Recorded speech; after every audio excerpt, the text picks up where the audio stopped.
On this episode, the Aces take the title, and Robert Sarver and Ime Udoka take an exit.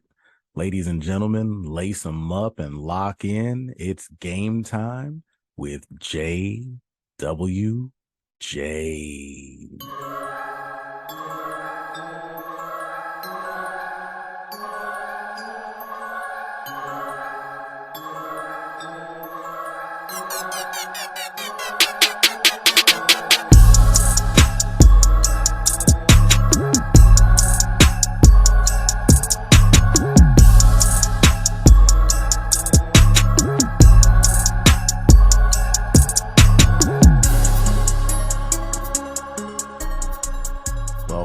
Welcome back.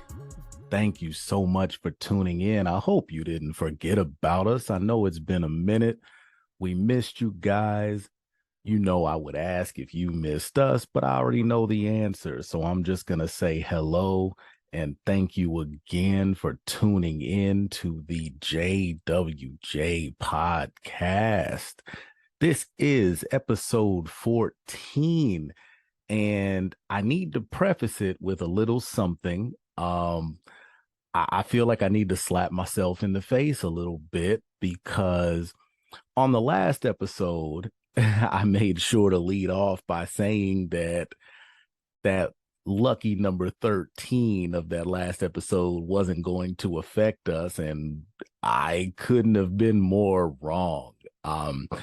I said we weren't going to worry about that number 13, and that number 13 made sure that we worried about it. In the meantime, we've been dealing with, all of the outside deals, our life, parenthood, marriage, our regular jobs, everything else has been going on, but in particular, you guys noticed that there's only been one voice on this podcast so far.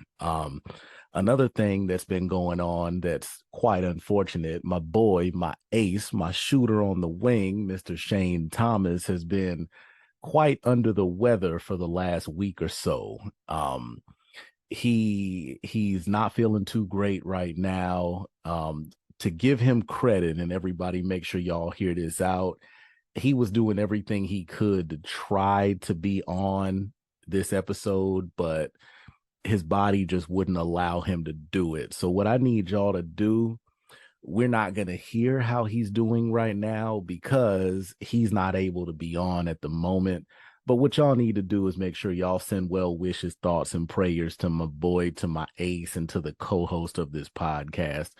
Shane, whenever you listen to this, man, we hope you getting right. We hope you get better. And, we'll be right here ready to crush it as soon as you jump back in. I mean, I guess you're Shaq right now, and we're looking at the 2000 finals. You just fouled out against Indiana. It's time for Kobe to step in and close out the game. So I'm going to do what I can and try to make sure that this goes as good as possible. I hope you guys love it. If not, that's cool too, because we're still starting off. It's an early thing. So any advice y'all might have for us, throw it out there. Anything y'all might have to say for me, throw it out there. It's all good. Criticism is never bad if you're willing to take it. You know what I mean? So with that being said, I want to go ahead and get into the reason for the episode. We've been gone for quite some time. Matter of fact, I think our last episode was put out to the world almost a month ago. I believe it was the end of August. It's been a trying time, guys. Let me tell you, please make sure you hear that. But in the meantime, we've had a lot of things happen. I'm going to try to get through as many of them as possible while I got you guys on the line. Just, lock in. Let's get it. There's so many things that we need to talk about. First and foremost, we have to show love. You guys already know how I do. We have to start off again by showing love to the ladies of the WNBA. And in particular, this time we're showing love to the ladies of the Las Vegas Aces. Just over a week ago, the Aces took the WNBA title in 4 games. They closed out game 4 in Connecticut to win the first ever title in franchise history. But not only that, being a Vegas boy, it's an even more awesome feeling. Um, it's super cool. You know, I only lived there for a little bit. It was about 7 or 8 years, but it was enough to fall in love with the city. And it's super cool to be able to say that not only is this the Aces' first title in franchise history, but this is also the first professional sports team to ever bring a title to Las Vegas. So major, major shout out to the women of the Las Vegas Aces. Becky Hammon as head coach, she just set a record on her own. The first coach in WNBA history to win a title in their first season at the helm. To give you guys just an example of how important that is, in the history of the NBA, there's been a total of 5 coaches that have done it. Nick Nurse in 2019 with Toronto, Tyronn Lue in 2016 with Cleveland, Steve Kerr in 2015 with Golden State, Pat Riley, 1982 with the Los Angeles Lakers, and 2 years prior, 1980, we had Paul Westhead also with the Los Angeles Lakers. Prior to the ABA-NBA merger, we did have 4 other coaches that did it as well. There was George Sineski, 1956, the Philly Warriors, John Kundla in 1949 with the Lakers again, Buddy Jeanette with the Baltimore Bullets in 1948, and Eddie Gottlieb with the Philadelphia Warriors in 1947.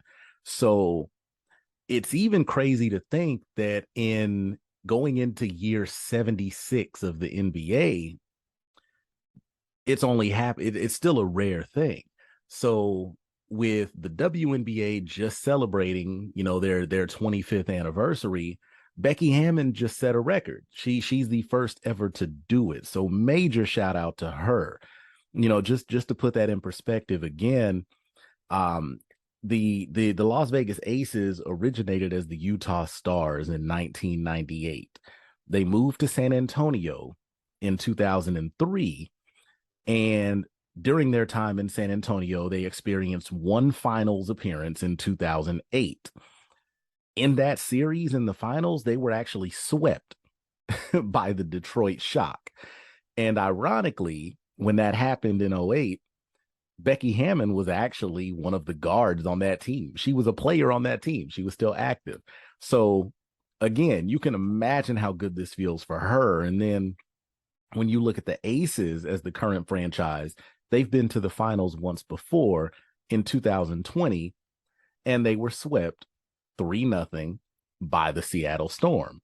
So again, we're looking at how good this must feel, because you look back at the previous round before the finals and look at who Las Vegas beat to get here. So it's full circle in so many different ways. And again, just kudos to the team. Just looking at individual performances, I want to quickly touch on game 4 of the series, the closeout game. Las Vegas did not come to play. They did not mess around. 4 of their 5 starters were in double figures. Kelsey Plum finished with 15 points. You had Jackie Young, who finished with 13 points, 5 boards, 8 assists. Asia Wilson with 11 points and 14 rebounds on the night. And then Chelsea Gray, yes, I did save her for last for a reason. Chelsea Gray finishes with 20 points, 5 boards, 6 assists on almost 70% from the floor. She shoots 69.3% from the floor. And I have to go back and touch on what I said a while back, when so many thought that Asia Wilson would be a lock for Finals MVP. I was right and I was wrong in what I said. And let me remind you guys of what I said. If you haven't listened to that episode yet, what I said is Asia Wilson is easily the best player on that team. But when it comes to the finals and it comes to that MVP award, it is an entirely different beast. And Miss Chelsea Gray showed us exactly why I was right in saying that. Now, I was wrong in my expectation because who I believed was going to come out and show out was going to be Kelsey Plum. And Kelsey kind of struggled in the postseason, especially in the later part of the postseason. Chelsea, not so much. Over the final series, she averaged 18 and 6. And when I say 6, I mean 6 assists, 18.3 points, 6 assists per game. Over the entire postseason, 21.7 points, 7 assists. Now, here's where I'm the most impressed. Not only in the postseason was she second overall in scoring on the team, she was first overall in assists and first overall in field goal percentage. She raised her averages. In the regular season, she shot 49.1% from the field, including 34% from three.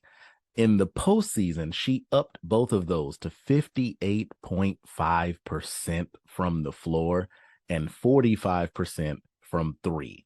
Not only that, over the course of the postseason, the Las Vegas Aces scored 860 total points. Chelsea Gray either scored or assisted on 379 of those 860 points, which, if you're doing the math over there, don't worry, I already got it for you. 44%, which is the most in WNBA postseason history. She went out there and balled out, guys. So, Asia, no offense to Asia at all.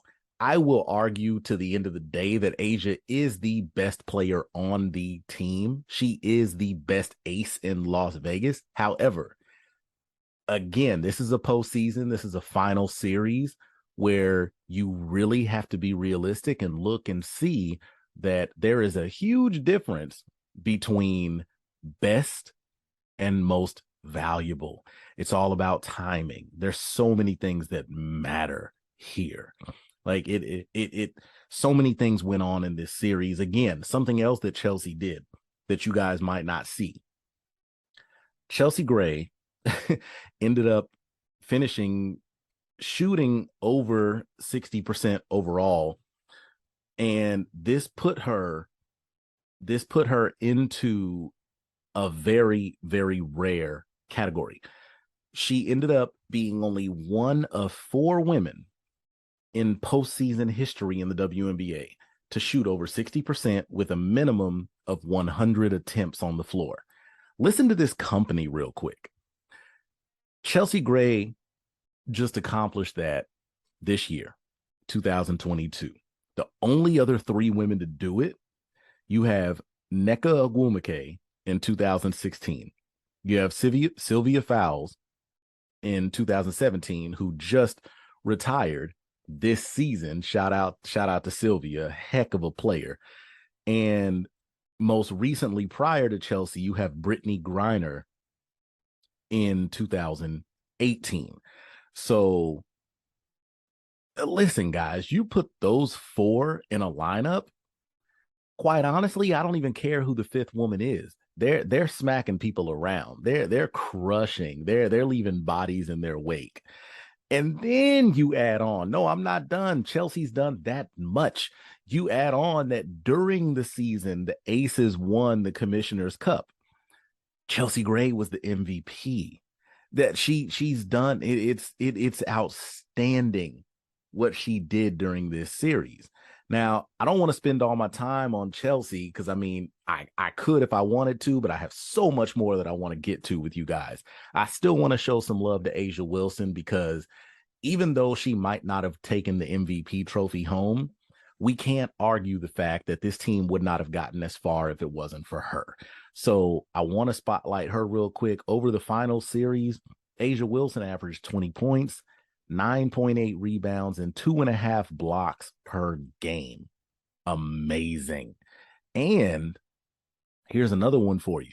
She is only the 2nd player in WNBA history to win Most Valuable Player, Defensive Player of the Year, and a WNBA title in the same season. The only other person to do it, does anybody know? I'll give you a split second to think about it. No, probably not, because you have to go back quite a ways. It was Cheryl Swoops with the Houston Comets back in 2000. So this accomplishment has not happened in 22 years. Think about it. Very impressive. Put those two together, and there's another even more impressive record. This is only the fourth time in WNBA history that the regular season MVP and the finals MVP have been on the same team. You had Cheryl Swoops and Cynthia Cooper, again, that 2000 Houston Comets squad.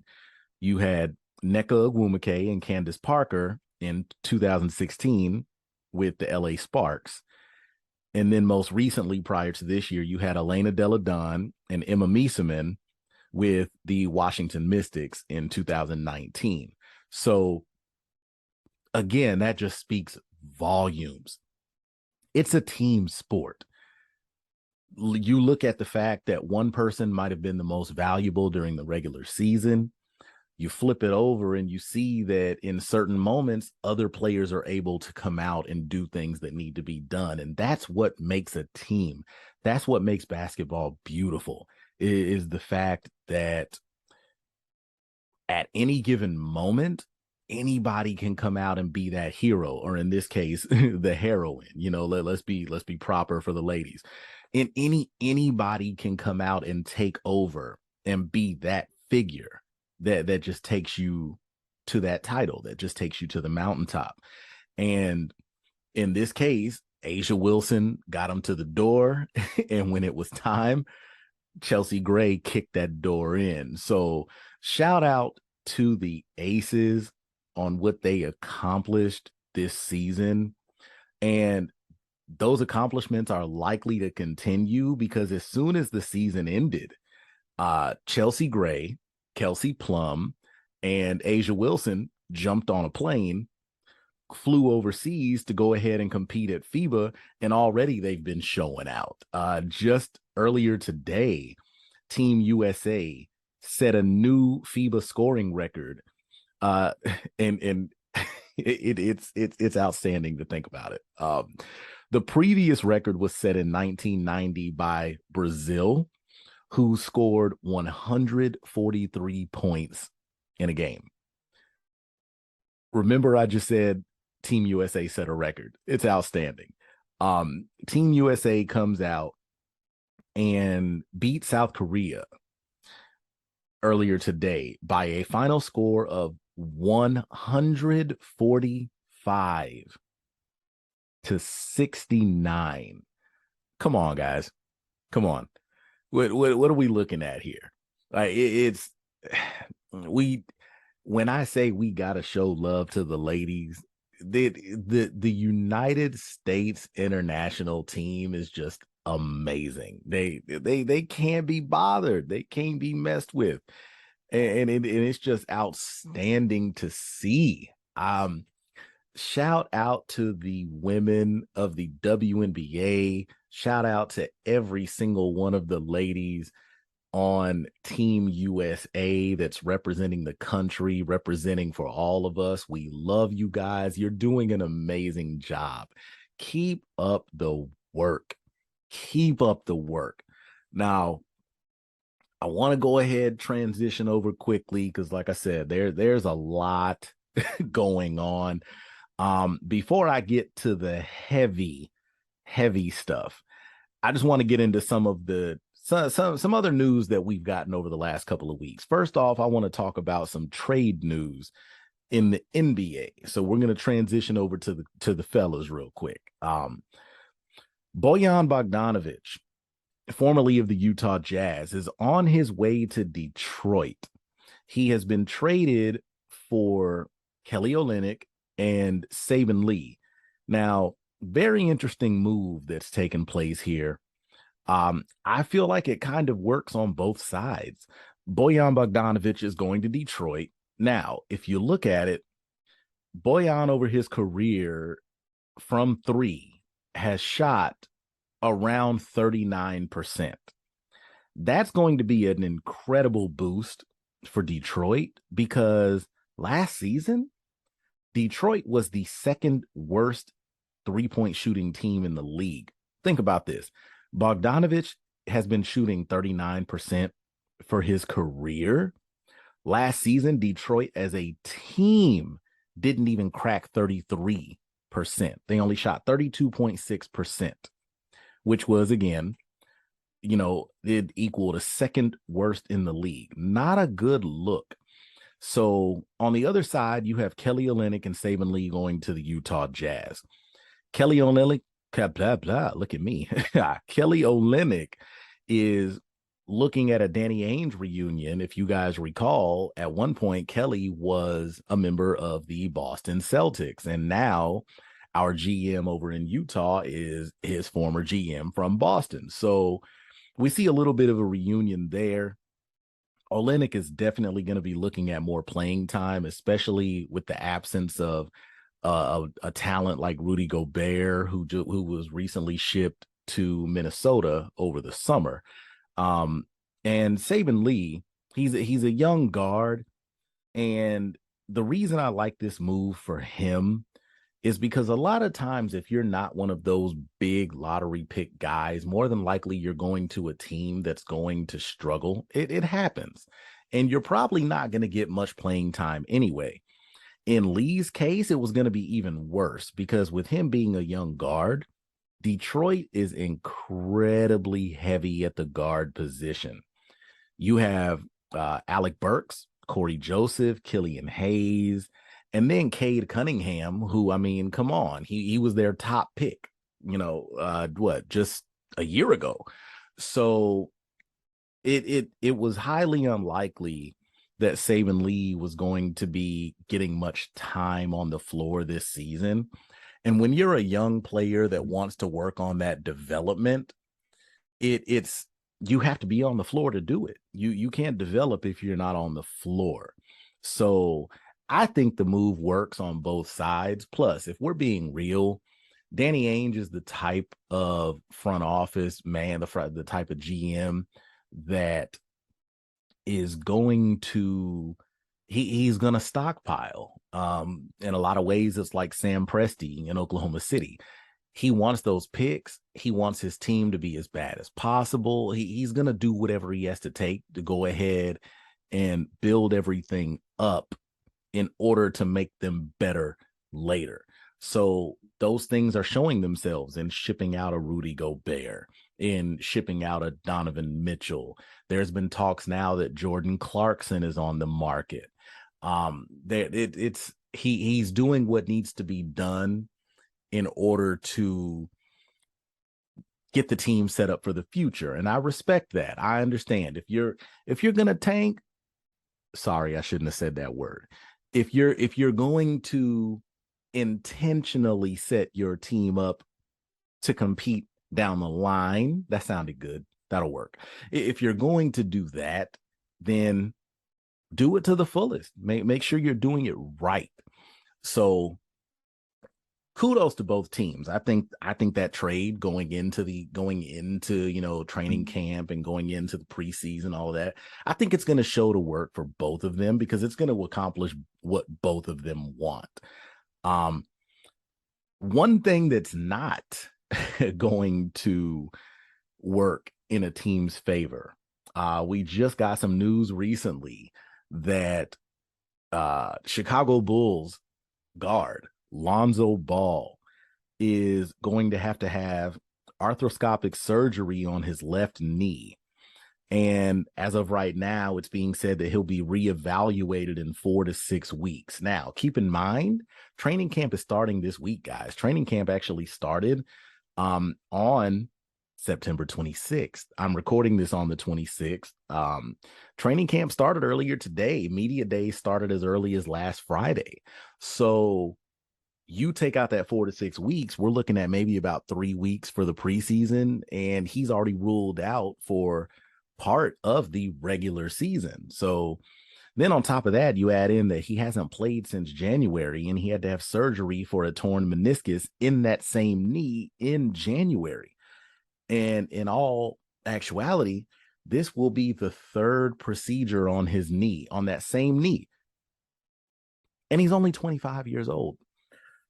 I don't care what position you play in the NBA. If you put money on a part of your body that you don't want to see give out early, there's your back, your feet, and your knees. Pretty much anything else you can work around.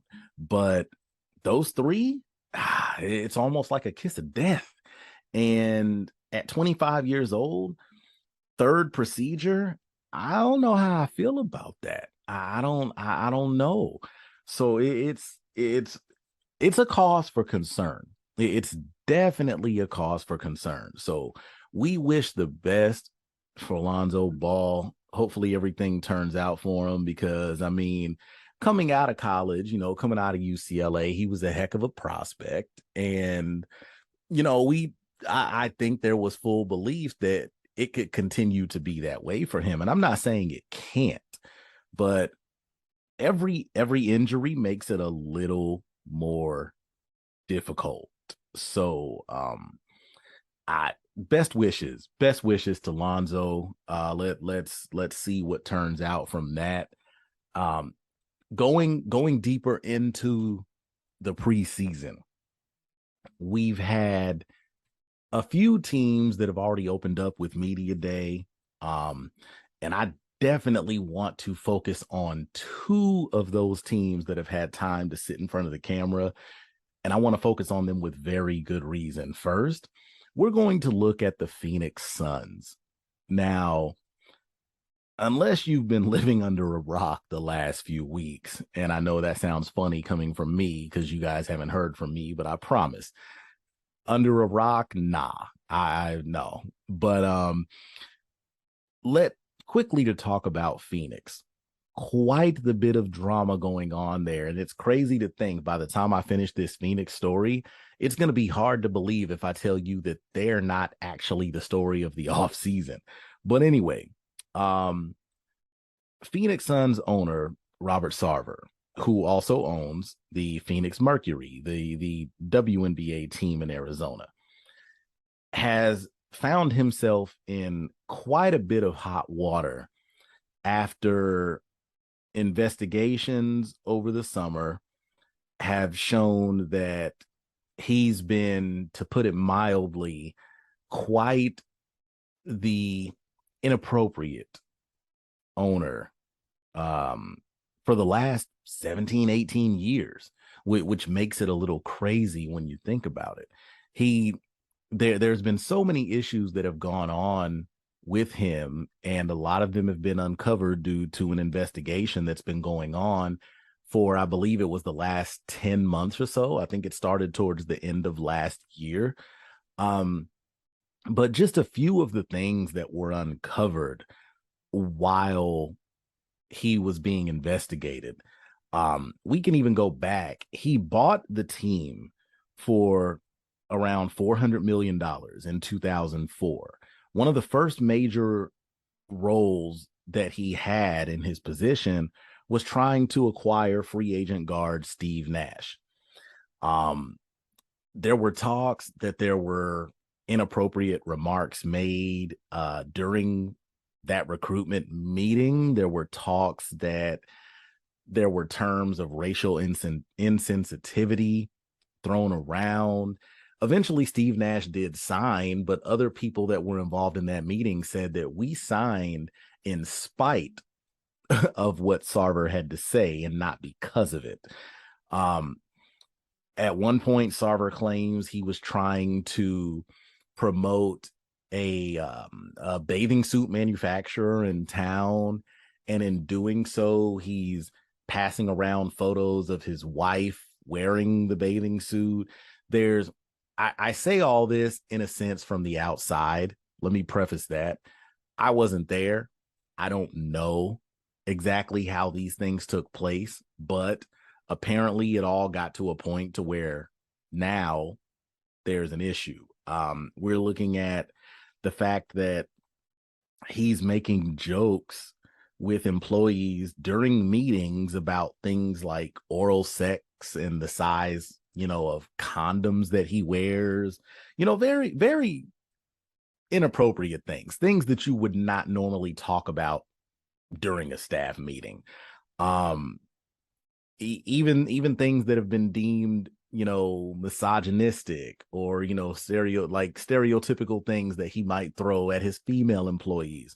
Um, at one point, there was one of his female employees that was helping to coordinate the All-Star game in 2009 when the game was, in fact, in Phoenix, and she was pregnant at the time. And Sarver uh, tried to remove this woman from her role. And according to staffers, his reason is because she'd be too busy because she would be at home breastfeeding. Really, man? Um, is it your place to decide whether or not she can handle her job? Did you not put her in her position? But that's I'll get to that. There issues with, again, stereotypical remarks. Instance where he supposedly had a female employee that was crying over some comments that were made during the revelation of a video package that was honoring an employee. And he sees her crying and says, "Why do all you women around here cry so much?" Things that even if you don't mean it with ill intent, you got to be careful. You do certain things you don't say. Speaking of things that you don't say, at one point, it's revealed through the investigation that the Phoenix Suns were performing poorly and they were on their way to head on a road trip to Los Angeles. Usually if they're going to LA, they're probably going to play a back-to-back. They'll probably play the Lakers and the Clippers. It wasn't established directly what that schedule would look like, but the team was performing poorly. And supposedly Robert Sarver attributed that to the fact that the guys were staying out all hours of the night, partying, doing all of these things. And he was reported as making a remark about flying women out to hotel rooms in LA because in his mind that would make sure that his players were, quote unquote, in bed at a reasonable hour. Come on. And apparently not only did he make these remarks out loud, but he didn't know it at the time. There were female staffers right outside the door that heard everything. So if you're willing to say these demeaning things about random women, how do these women feel that work with you? He's talked about, it gets worse. He's talked about, we'll look at 2015 when the Suns were recruiting all-star big man LaMarcus Aldridge. LaMarcus Aldridge has family in Texas. And by family, I mean his nuclear family. His children live in Texas. So naturally, he's going to want to be where he can be around his children more often. So, of course, his top three teams would most likely be either the San Antonio Spurs, where he ended up, the Dallas Mavericks, or the Houston Rockets. Apparently, and yes, here comes Sarver, somehow still finding it appropriate to open his mouth in the wrong way, makes a remark that says that maybe the Phoenix Suns should find strippers that can get pregnant from NBA players and have kids in Phoenix so that players would want to sign there to be closer to their kids. Certain things you don't say. Guys, I didn't even cover half the list. I didn't even cover half the list. But long story short, what ended up happening after the investigation, Commissioner Silver, along with the owners and, dealing with the rest of the league, made a decision that Sarver was going to be suspended for 1 year and he would be fined $10 million. Now, the funny thing about it is, one, it's easy for me to say this because I'm on the outside and I've never seen $10 million in my life. Not saying that I won't. Hey, I keep an open mind and I stay motivated. But it's easy for me to say right now that when this man is worth billions of dollars, 10 million may feel like a slap on the wrist. But what we saw eventually was that Silver had a bigger plan. And once everything started to come out, like PayPal, who was one of their major sponsors, saying that if he comes back after this suspension, we're done with you all. You have other owners in the company saying, we don't want to work with him anymore. We don't want him here. So it turns out there's power in numbers. And what ends up happening, Sarver finally makes the decision that he's going to put both the Phoenix Suns and the Phoenix Mercury up for sale. Now, I have to read part of his presser in which he announced that decision because it's a little humorous to me, and I'm going to explain why. Now, he says, as a man of faith, I believe in atonement and the path to forgiveness. I expected that the commissioner's 1-year suspension would provide the time for me to focus, make amends, and remove my personal controversy from the teams that I and so many fans love. But in our current unforgiving climate, it has become painfully clear that that is no longer possible, that whatever good I have done or could still do is outweighed by things I have said in the past. For those reasons, I am beginning the process of seeking buyers for the Suns and Mercury. Quick pause. Was there anything in there that made you all sound like he was actually apologetic? Specifically, he says things like, in our current unforgiving climate, he's not even acknowledging that what he did was wrong. He's trying to say that the reason he needs to get rid of the team is because he knows that if he stays there, he's going to be looked at in a bad way. You think? You're the reason you're going to be looked at in a negative light. You did these things. It's not like anybody's going to look at you because of what Sean Marion did, or because of what Steve Nash did, or Amari Stoudemire, or Raja Bell, or Leandro Barbosa. Nobody's looking at them. They didn't do it. It was you. But you're going to blame the quote unquote current unforgiving climate? And get out of here. And then he says, I expected that the commissioner's 1-year suspension would provide time for me to focus and make amends. You made this statement after a week. How do you know that year wouldn't have allowed you to do that? All of this sounds like a total and complete cop out. You know that if you stay here, you're going to lose money. And that's what it is. It's a business at the end of the day. You know that if you stay here, players aren't going to want to come here. PayPal isn't going to want to work with you. Other sponsors are eventually most likely going to drop out.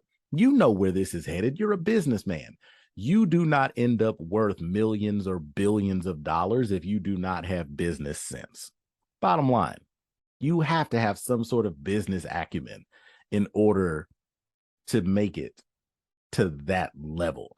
So my message to you, Mr. Sarver, is you made the mistake. Don't blame the world. Don't sit here and say that you're selling the team because of the current climate. Because honestly, in my opinion, that makes you sound even worse.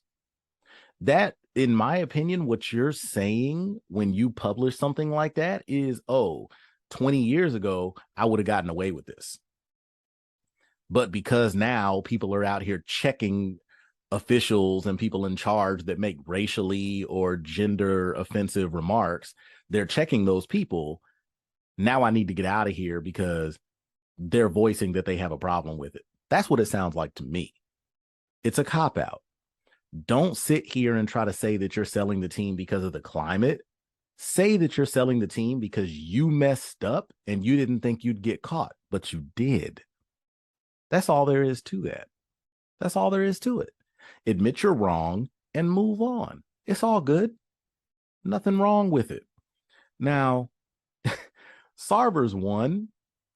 And even though, Sarver's in the process of selling the team, it's not a done deal yet. I mean, he just announced that, maybe a week ago.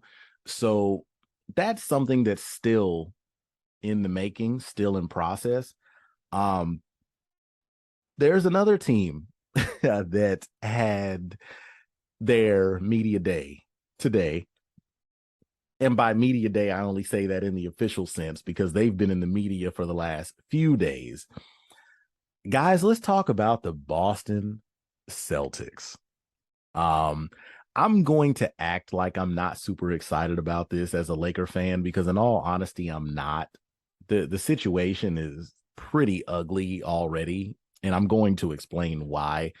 So again, if you haven't heard, which I highly doubt it at this point, Boston Celtics head coach Ime Udoka has been suspended for the entirety of the 2022-2023 NBA season for what has been deemed a violation of organizational guidelines, which stemmed from a consensual and intimate relationship that Udoka reportedly had with a female Celtics staff member. In the interim, Joe Mazzulla, who was one of his assistant coaches, will take over as head coach. It would have been Will Hardy more than likely, but Will Hardy just about a month ago took the head coach job over with the Utah Jazz. So definitely got to touch on this because there's a lot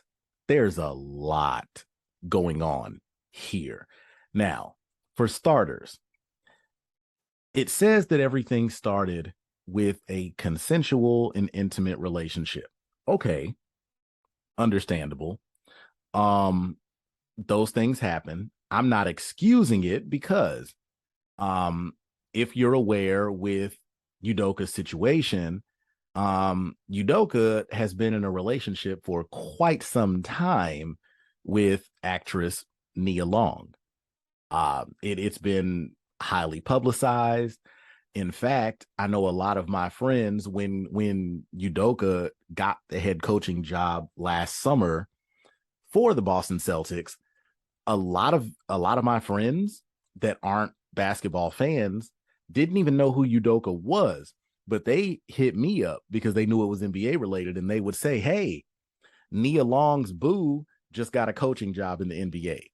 It's already widespread, guys. It's out there because you have one person that is a terrific actress in her field, and she just happens to be with someone who was given the responsibility to coach. I'll say it as a Laker fan. I'll say it. He was given the job to coach the most legendary franchise in the National Basketball Association. Boston Celtics, the most legendary franchise in the league. I don't care how that's taken with Laker fans. As a Laker fan telling you this, it is what it is. I'll still say the Lakers are better, of course, but the Celtics come with so much legend and so much lore that can't be touched, that predates a lot of what the Lakers did. You look at what the Celtics did for a Bill Russell. You look at all the coaches, all the African American coaches that they had given chances to before anybody else did. There's a lot of history in Boston, even though the city might not have loved them. That's an entirely different story. The city might not have loved them, but Red Auerbach and that front office, they gave these guys a chance. Fast forward, now you're in this position. You've been there for 1 year. 1 year. And in that year, not only do you finish with one of the best records in the Eastern Conference, not only do you get your team to the NBA Finals, you bring them to within 2 games of winning it all in your first year. In your first year. This team, if you really want to be honest, this team had the potential to win it all. You know what the problem was? They ran into Golden State. And just like we said on previous episodes, Golden State just was a deeper team. We can't argue the talent of a Jason Tatum. We can't argue the talent of a Jaylen Brown. Marcus Smart was Defensive Player of the Year. The team was loaded. It was a super talented team, but they ran into Golden State. That doesn't take away from what Coach Udoka did. So going into this upcoming season, I believe in Vegas, the Celtics were actually given, they were actually listed as the odds-on favorite to win the title this year because of everything that they potentially had coming in. They have this outstanding coach. They have Tatum and Brown, who on any given day you can argue is the better of the 2 players. You know, given my choice, I'll take Jaylen Brown, but that's a whole other story. They have Marcus Smart. It's not very often that you pick up a point guard who cares more about defense than offense. Marcus Smart is one of those guys. You have a rare talent on that court when he steps on there. All of these things that are going on, and bit by bit, things have just been chopping away in Beantown. So what I have to mention is it's brought up that his suspension might happen. Only a few days later, it's brought up that his suspension is definite. It's a done deal. He's going to be gone for at least a year, and that's what it is. Now, one thing that annoys me, and yes, I have to call out anybody that's listening that already had this opinion, because anybody that knows me knows that my opinion came from the totally opposite side. Now, so many people, when they heard about Ime Udoka's suspension, the first thing that they wanted to say is, oh, what sense does that make? He's a grown man. She's a grown woman. They said it was consensual. Why should he be suspended over something that was consensual? Adults are going to do what adults do. Okay, I understand. And you have a right to say that. But there's so much to unwrap there that I don't think a lot of folks are ready for. So here it is. Now, you're absolutely right. They're adults. They have a right to do what they do. But everybody assumes that it was only about that relationship, that it was only about sex. Once the Celtics were made aware of this situation, which, mind you, they were made aware back in July. Once the Celtics were made aware of this situation, they hired an independent law firm who supposedly found multiple violations of team policies. So just because they haven't released what those violations were, people are still assuming that it's only about a sexual relationship. How do you know that's all it is? How do you know? How do you know?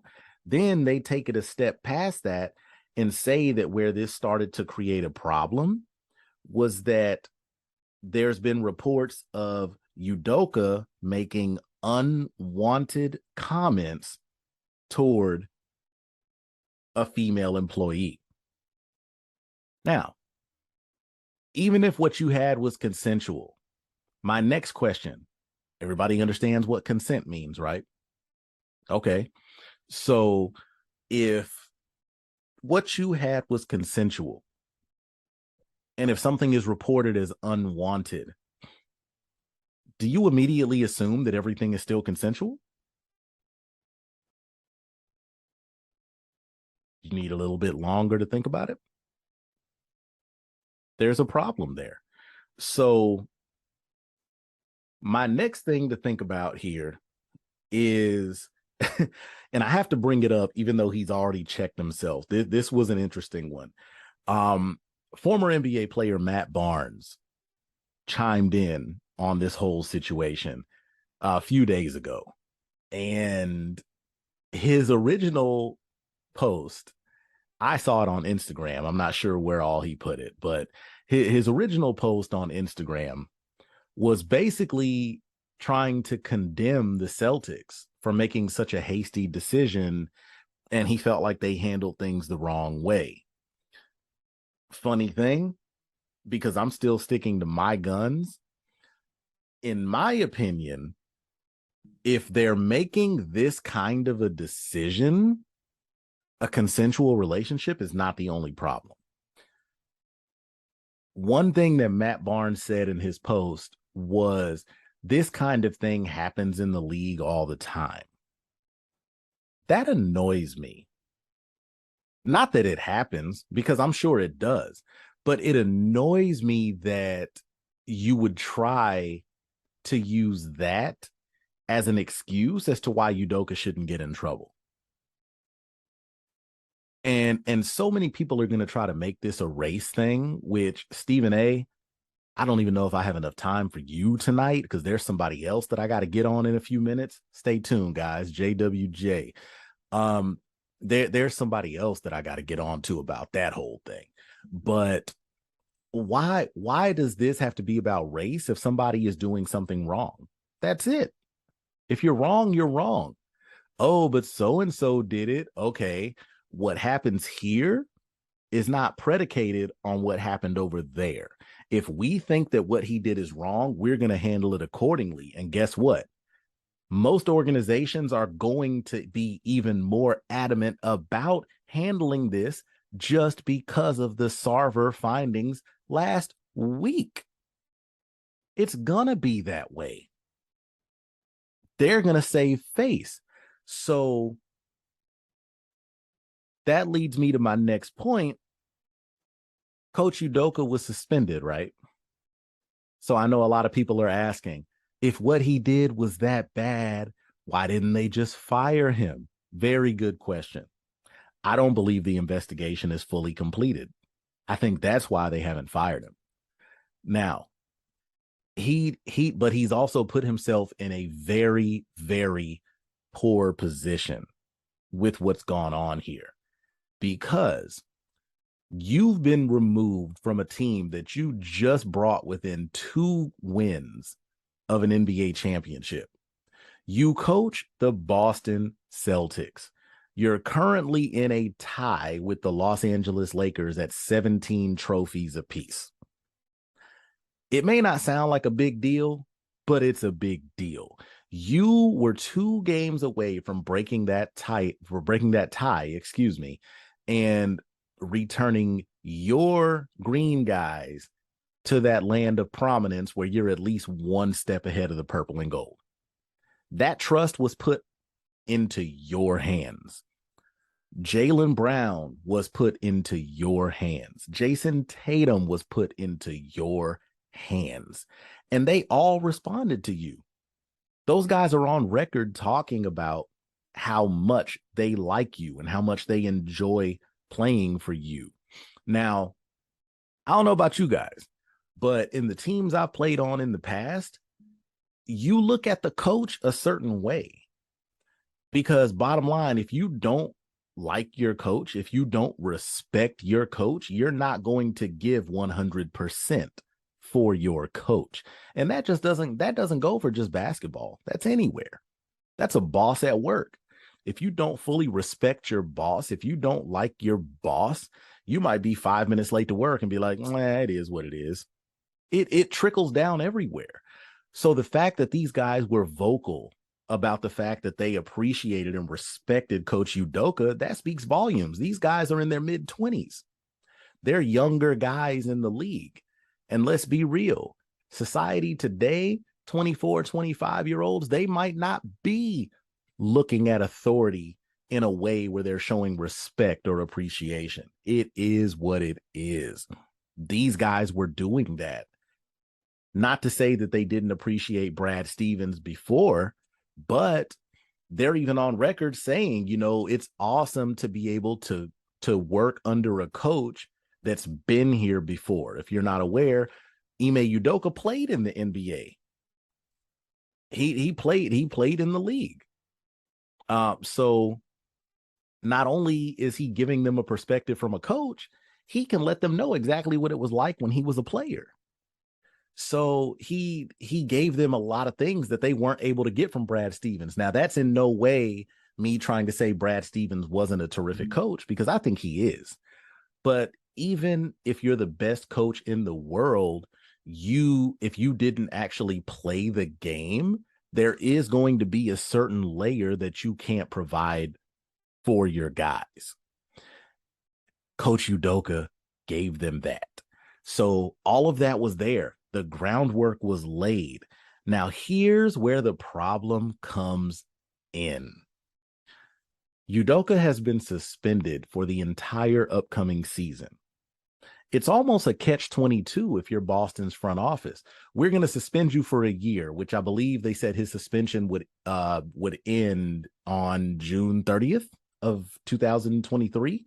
Now, with that being the case, by then, the season will be over, the upcoming season. Here's where it gets tricky.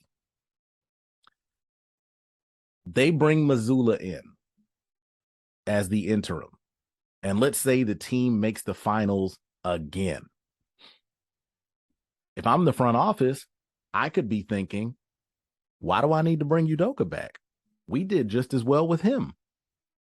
On the flip side, if Mazzulla takes over and let's say the team just bottoms out, worst case scenario, team bottoms out, doesn't even make the playoffs, they end up a lottery team. Would it be wrong to still look at Udoka and be like, we saw what you did for us last year, and the only reason we couldn't do that again is because you were supposed to be here and your hormones didn't allow you to be? So many things to look at there. Not only Udoka, but there's so many other things that have gone on over the summer. Starting big man for Boston, Robert Williams, was recovering from a knee injury earlier this year, came back to play in the finals, gave them everything he had, and the front office said he should be good, he should be fine, you can play, this and that. Next thing you know, last week he has surgery again on that same knee because they found more damage. And what was originally projected to be a 4 to 6 week recovery time after the surgery was suspended to an 8 to 12 week injury. So now that's another red flag on the roster. That's another red flag on the team. The team goes out over the summer. They trade for Malcolm Brogdon, former Rookie of the Year. He was with Indiana previously before he came over to Boston. And they also traded for Danilo Gallinari. Gallinari goes and plays overseas and tears his ACL. So you don't even, you'll likely not get Gallinari services this year because he's 34 years old. So you're down a roster spot there. Brogdon, if we're honest, is pretty injury prone. Robert Williams is only 24 years old, but this will be yet another major surgery on what part of the body did I mention before?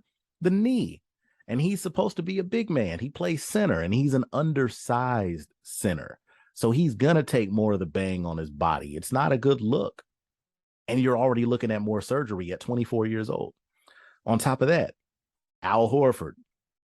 Al Horford is one of the leaders of the team, but if we're being honest, he's getting older. The only person in the NBA that's undefeated is Father Time. Let's be real. And as much as I like Al Horford, there's only so much he can do in that front court. That man gave his all during this previous final series. He did everything he could. But again, it wasn't enough. And like I told you guys, one of the things that killed Boston was lack of depth. You think Robert Williams being hurt is going to help their depth? You think not having Danilo Gallinari for probably the entire season is going to help their depth? Here's another one for you that doesn't even have to do with injury. All summer, there were talks of Jaylen Brown being included in trades for Kevin Durant. We haven't talked about the mental aspect yet. What's that going to do to him? Is it going to make him play harder? Is it going to make him shy away? He was another one of those guys that said, I love playing for Udoka, and now he's not there. Matter of fact, we can go to the other side of the two-headed monster. We'll talk about Jason Tatum. Media day earlier today, Tatum was asked about the whole situation, and Tatum said, I guess I feel like everybody else.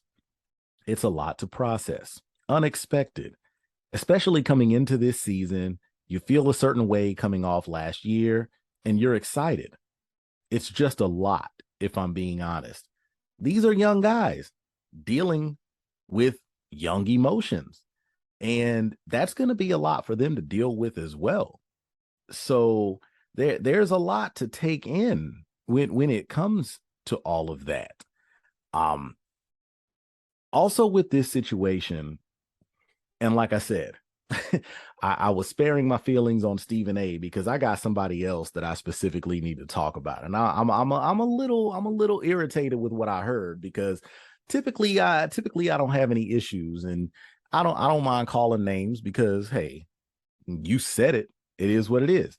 So one of the big issues since this news came out in Boston, a lot of people on social media have been speculating as to who they think the woman in question is that's been messing around with Ime Udoka. Okay, people may do that. Does it make it right? No.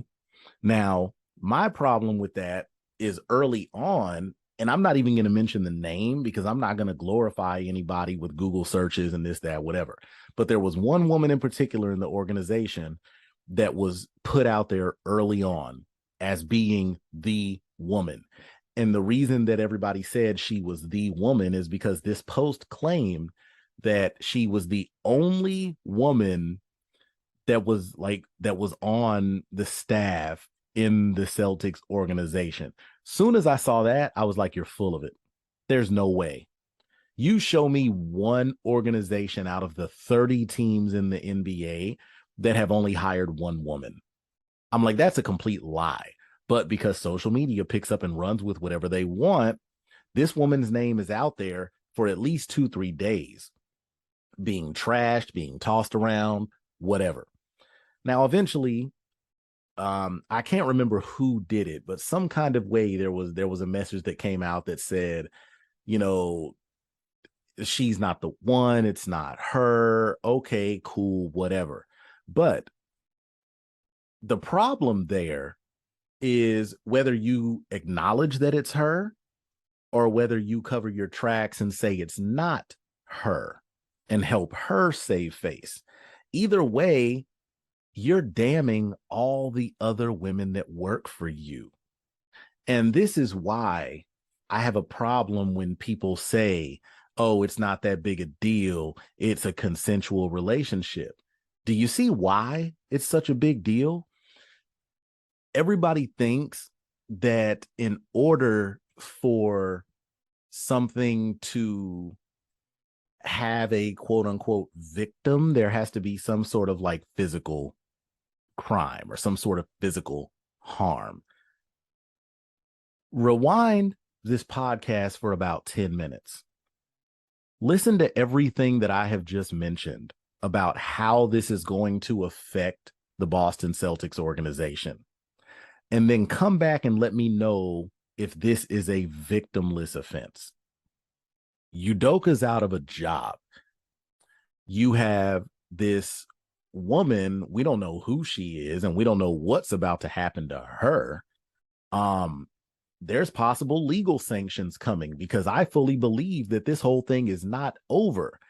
The reason I believe that is because if it was over, I think we would know all the details already.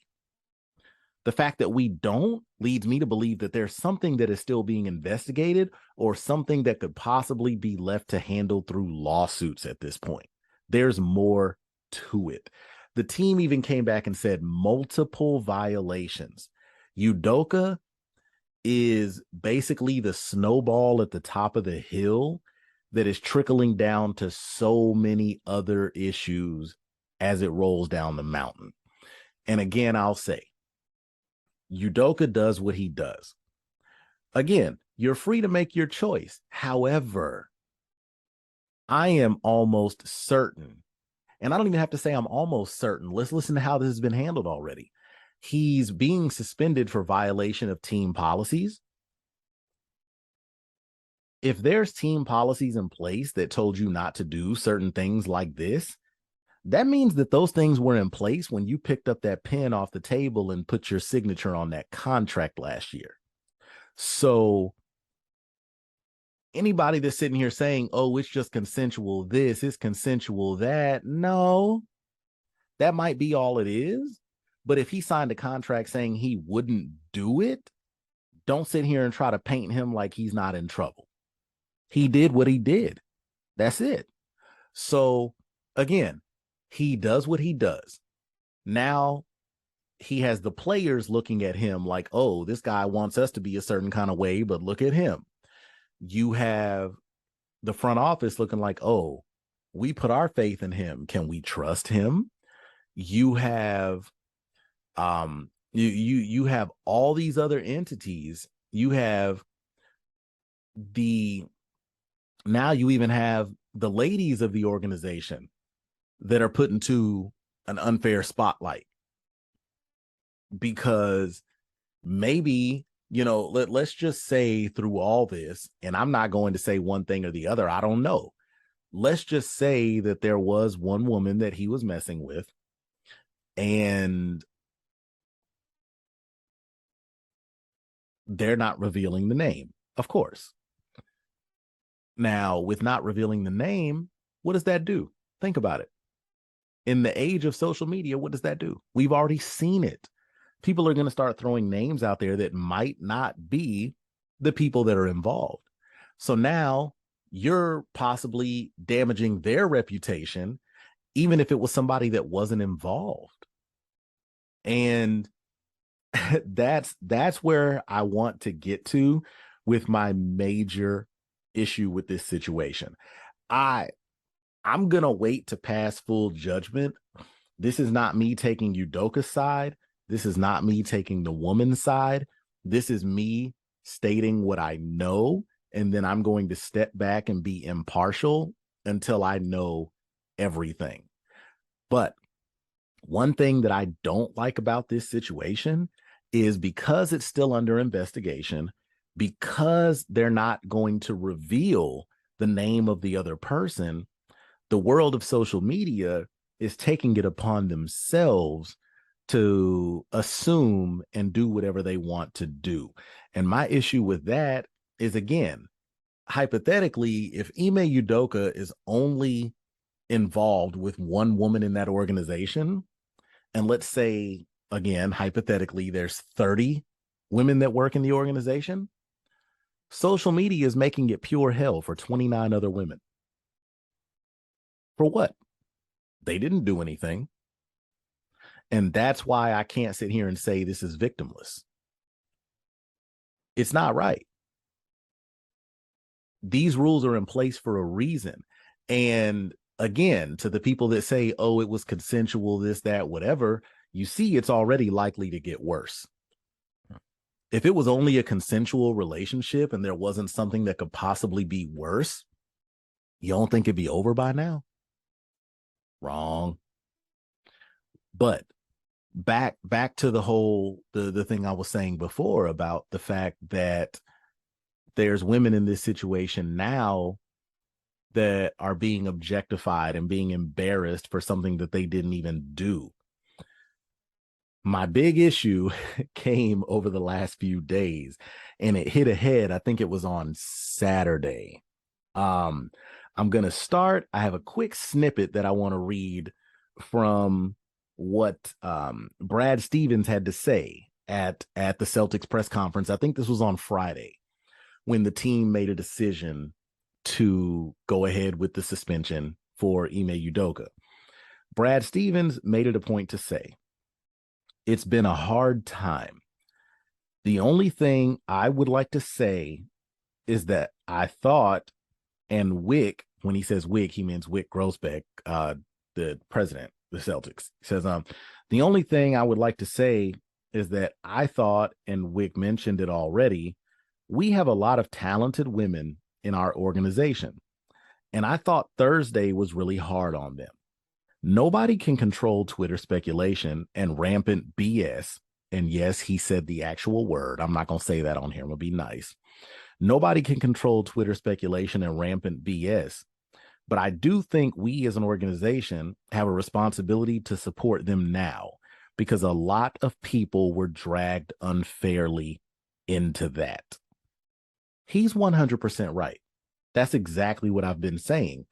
Because this is something that's still speculative and we don't know who was actually involved, to throw other people into it is unfair. It's not right. So leave it where it is. Where I have a problem, though, is I'm going to give you another side of the coin, and then I'm going to let you know my problem. Now, NBC Boston's Amina Smith, a few days ago, she had something to say about this whole situation. Not even about the actual offense, not even about Udoka, but she had something to say about the same thing that Brad Stevens said about being unfairly dragged in. She says, and I quote, "As a woman who works in sports, I know how hard it can be to shed stereotypes, break new ground, and find success in this industry. And what's being done to the women who have worked tirelessly to build their careers that have absolutely no ties to the situation isn't only wrong, it's disgusting. And if you're one of those people trying to get a joke off for likes and retweets at the expense of real life people and reputations being affected by this, you should be ashamed of yourself. The bottom line is, get your facts straight before you start talking crazy on people's names." Now, my question for anybody listening: what was the major difference between what Brad Stevens had to say and what Amina Smith had to say? The major difference between the two is that Brad Stevens is one of the top people in his organization that has these women, that are working under him, that he's responsible for, that he looks out for. Amina Smith is one of these women. She might not work directly for the Boston Celtics, but she works in Boston. And not to say she's even dragged in, because she's not. She doesn't have anything to do with this because she's not affiliated with the organization. But the point that she's making is the exact same point that Brad Stevens was making. And to her, it's even more passionate because she is a woman in the field. It is something that she's likely seen on her own. Where I'm bothered by this, I was listening to NBA radio on Saturday, and I wasn't aware of Amina Smith's clip until I was listening to the radio on Saturday. I hadn't seen it, but I had seen Brad Stevens' clip, and I was listening to, I forget the name of the show, but it's on Saturdays. And one of the hosts on the show is former NBA Coach of the Year, Sam Mitchell. Now, Amina Smith's clip is played on the show. As soon as it's played, his co-host, Brian Geltzeiler, asks Sam Mitchell his opinion about Amina Smith's remarks. Sam Mitchell almost gets defensive. And he says in so many words, oh man, you signed up for this. It's time to put your big boy pants on. It's time to grow up. I'm sorry, what? It's time for me to grow up when I'm sitting here being objectified for something I didn't do? It's time. I signed up for this? Is that really what you think? And then he tries to use himself as an example. There were many times when people were, if we had a game in a certain town, that people would get on Twitter and say they saw me at the club with some young girl. I didn't let it bother me because I knew where I was at. My wife knew where I was at. And he starts making all these hypothetical, excuses of examples. Not okay, Sam. Not okay. It's not the same situation. Do you think it was as difficult for you to get where you are as it was for Amina Smith? Both minorities.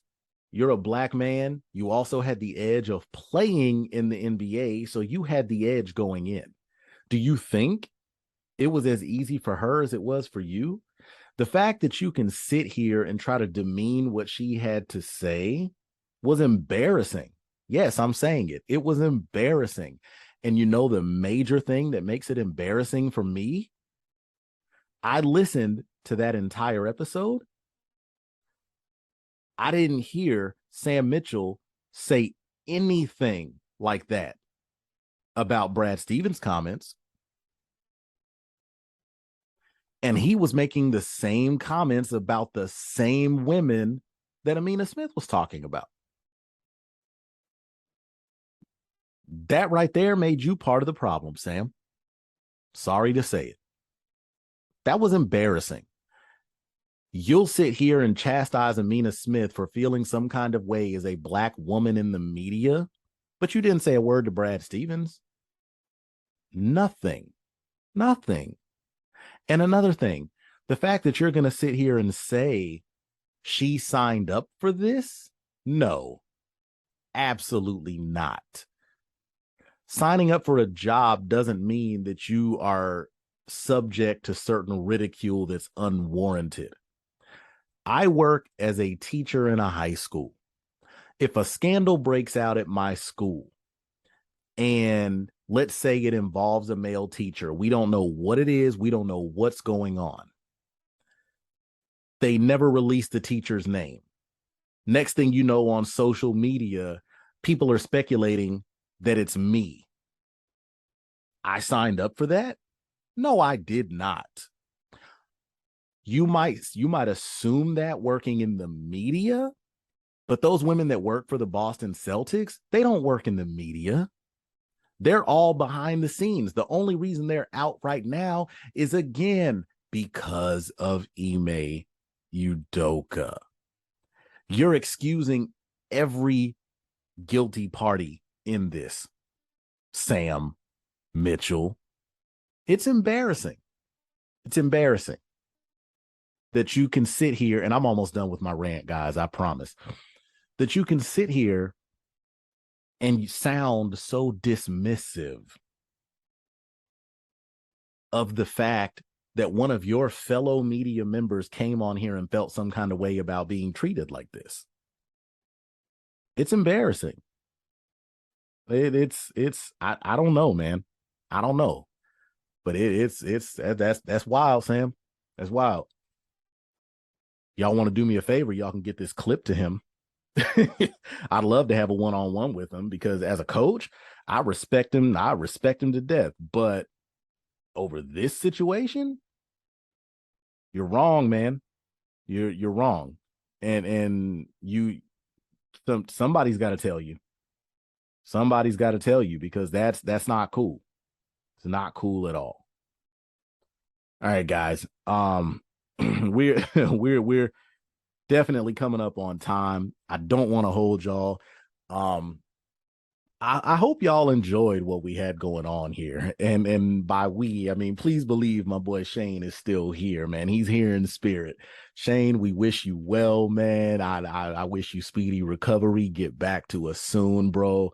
We got to keep this going, man. Is the 13 curse took us out. I guess next time I need to keep my mouth shut. We need to keep a track of any other unlucky numbers out there.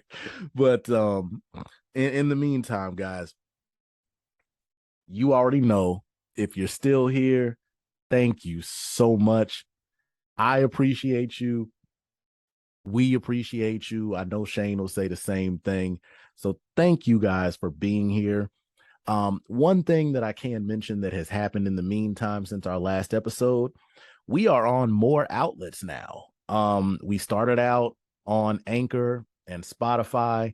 We've expanded a little bit. Of course, now we're on YouTube. We're also on iTunes, Apple Podcasts, Amazon Music, Overcast, and Stitcher. We're working our way out there, guys, and we just hope and pray that y'all can help us get there and that y'all continue joining us for the ride. Thank you so much. Before I go, if you guys want to follow us, and we really hope you do, we can be found at the JWJ Podcast on Instagram, Twitter, and you can like us on Facebook. You can find me on Twitter and on Instagram at Title Towns Mayor. That's with a Z. So that's TitleTownzMayor, all lowercase. And you can find my boy Shane at It's a Thomas Thing. That's a capital ITSA, capital THOMAS, capital THING. Y'all make sure y'all hit those follows, y'all hit those likes, man. Y'all share us, get us out there. We appreciate you. We thank you. And just hopefully y'all are still riding with us. We apologize for the gap, but life happens. But we're going to make sure we keep it coming. And until the next time, again, I want to thank you guys for riding with us.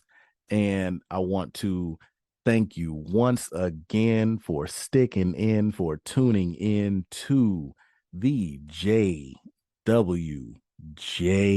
podcast. Good night.